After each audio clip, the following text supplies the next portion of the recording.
Professeur Nicolas Menneveau, bonjour. Bonjour.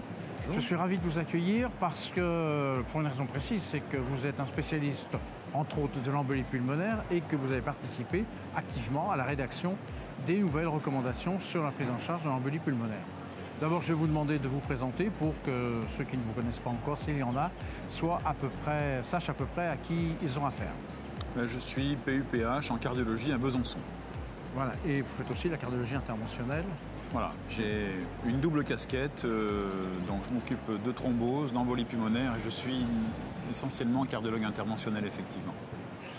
Donc sur ces recommandations, on va peut-être pas refaire toute l'histoire, on va peut-être par contre commencer tout simplement par le début. Déjà sur le diagnostic de l'embolie pulmonaire, est-ce qu'il y a du nouveau? Non, sur le diagnostic, il n'y a pas de nouveauté majeure. La stratégie repose toujours sur la probabilité clinique, les dédimères, l'angioscanner. Après, chronologiquement dans l'histoire du malade, le point suivant qui a évolué? Alors, le point suivant qui a évolué, c'est toujours la stratification du risque. Elle est basée sur la clinique essentiellement.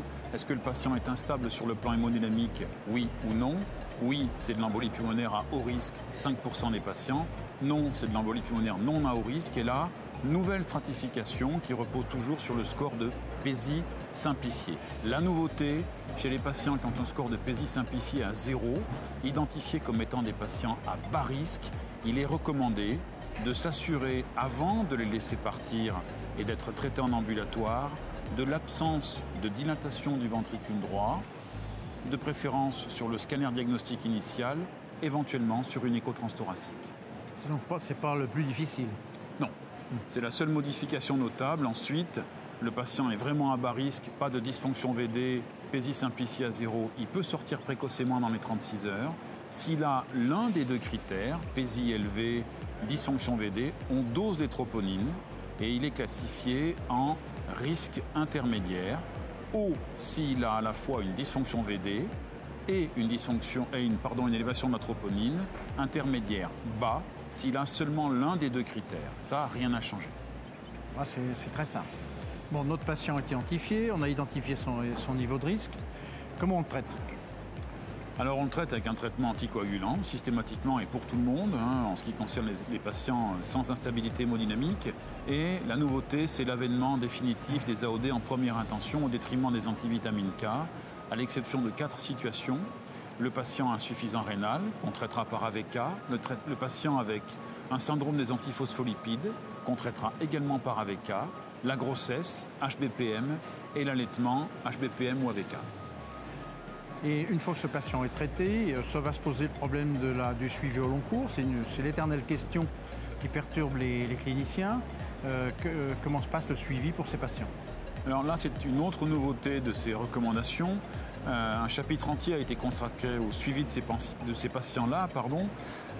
Il faut revoir les patients avec une embolie pulmonaire, c'est fondamental. Il faut les revoir à 3 à 6 mois.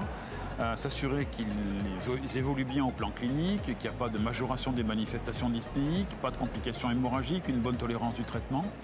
Et en cas de symptomatologie clinique évocatrice de dyspnée, qui pourrait laisser penser à éventuellement un CPC post-embolique, eh bien, on rentre dans une autre stratégie diagnostique qui est échographie transthoracique, dosage des biomarqueurs que sont BNP, NT, pro-BNP, éventuellement test de marche, et scintigraphie de ventilation-perfusion pour écarter l'hypothèse d'un CPC post-embolique. Et puis, l'intérêt de cette consultation de suivi à 3 à 6 mois, c'est de décider de la durée du traitement. Les indications de traitement au long cours se sont élargies, en particulier aux embolies pulmonaires sans risque favorisant, ce qu'on appelle les EP non provoqués, pour lesquels aujourd'hui doit se discuter à titre systématique le traitement au long cours, éventuellement par AOD à demi-dose.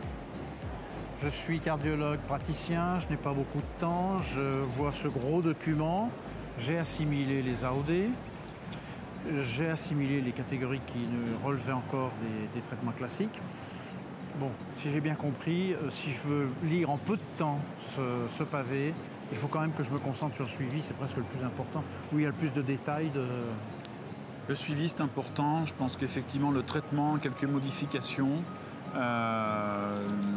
mais c'est effectivement l'essentiel des éléments à prendre en considération. Penser systématiquement au diagnostic d'embolie pulmonaire devant une symptomatologie évocatrice, c'est aussi un élément essentiel pour ne pas passer à côté d'une pathologie qui peut être grévée d'un pronostic extrêmement péjoratif. Merci beaucoup.